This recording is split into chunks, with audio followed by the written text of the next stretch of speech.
ॐ नारायणं नमस्कृत्य नरं चैव नरोत्तमं देवीं सरस्वतीं व्यासं ततो जयमुदीरयेत्। नमस्कार, स्वागत है आप सभी का हमारे चैनल पर। आज हम उपस्थित हैं माघ मास के बारे में बताने के लिए। माघ मास का जो महात्म्य है पुराणों में वर्णित है और विशेष करके श्री पद्म महापुराण में यह उत्तरखंड में पद्म पुराण के उत्तरखंड में यहाँ वर्णन करते हुए कहते हैं। महाराज दिलीप और वशिष्ठ जी का यह संवाद है। वशिष्ठ जी महाराज दिलीप को बता रहे हैं कि राजन, माघ स्नान का जो फल है, जो लोग होम यज्ञ तथा इष्टापूर्ति कर्मों के बिना ही स्वर्ग की प्राप्ति करना चाहते हैं, उत्तम गति प्राप्त करना चाहते हैं, तो वह माघ का स्नान करें। जो लोग दान नहीं कर सकते, भूमि का दान नहीं कर सकते, ऐसे लोग भी यदि माघ में स्नान कर लें तो उनको भूमि दान का जो फल है, पुण्य है, उसकी प्राप्ति हो जाती है माघ के स्नान मात्र से। जो लोग शरीर को सुखाए बिना तपस्या, मैंने कहने का तात्पर्य है बिना तपस्या के ही स्वर्ग की प्राप्ति करना चाहते हैं, ऐसे लोग भी माघ में स्नान करें। और जो लोग उत्तम अन्न को नहीं दे सकते या पाप होने पर चांद्रायण इत्यादि व्रतों को नहीं कर सकते हैं, तो ऐसे लोग भी माघ में स्नान करके इन पुण्यों का फल प्राप्त कर सकते हैं।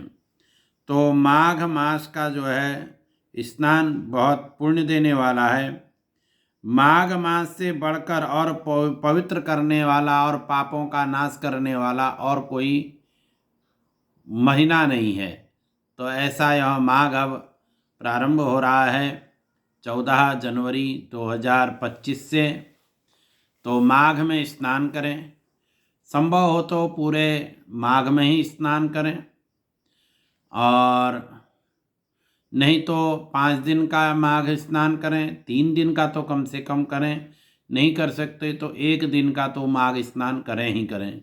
बहुत इस समय सर्दी का समय भी चल रहा है और नित्य प्रति ठंडे जल से, शीतल जल से स्नान करना बहुत से लोगों से संभव भी नहीं हो पाता, परंतु फिर भी अपने शारीरिक क्षमता को देखते हुए माघ के नियमों का पालन करें।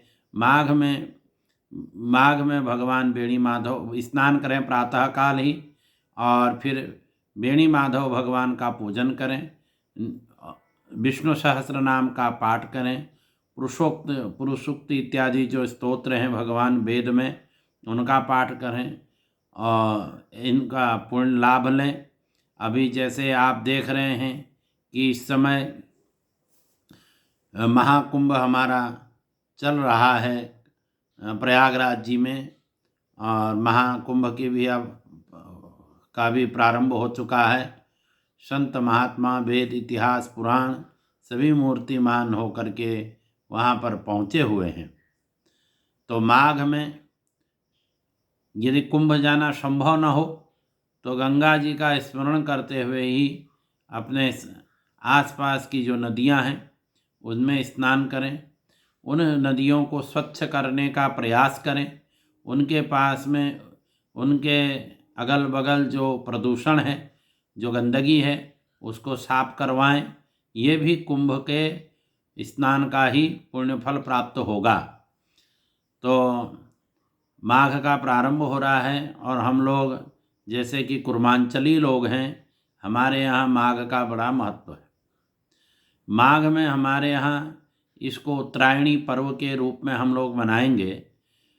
जैसे हमारे यहाँ सरयू के पार रहने वाले जितने जो भी जनपद हैं, सरयू के पार के जो लोग हैं, जो गांव हैं, हमारे जनपद हैं, वहाँ कल के दिन कौवे के लिए दिव्य पकवानों को बनाया जाता है और फिर माघ के दिन प्रातः स्नान, माघ 1 गते को प्रातःकाल स्नान करके बच्चे कौवे को बुलाते हैं और उन दिव्य पकवानों को कौवे को खाने के लिए अनुरोध करते हैं।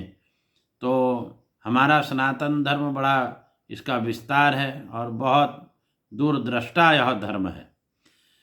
जो सरयू के इधर से हम लोग हैं, वार के लोग, सरयू, तो हम लोग 1 गते को दिव्य पकवानों को पकाते हैं और फिर 2 गते के दिन कौवे को बुला करके उसको प्रातःकाल खाने के लिए अनुरोध करते हैं। तो मैं जैसे कि बता रहा था, सनातन धर्म हर जीव के भोजन की व्यवस्था, हर जीव के पोषण की व्यवस्था जो करता है वह हमारा सनातन धर्म है। ये विशाल हृदय सनातनियों का ही हो सकता है। तो ऐसा हमारा यह पर्व उत्तरायणी का आप सब लोगों को उत्तरायणी पर्व की हार्दिक शुभकामनाएं, बधाई।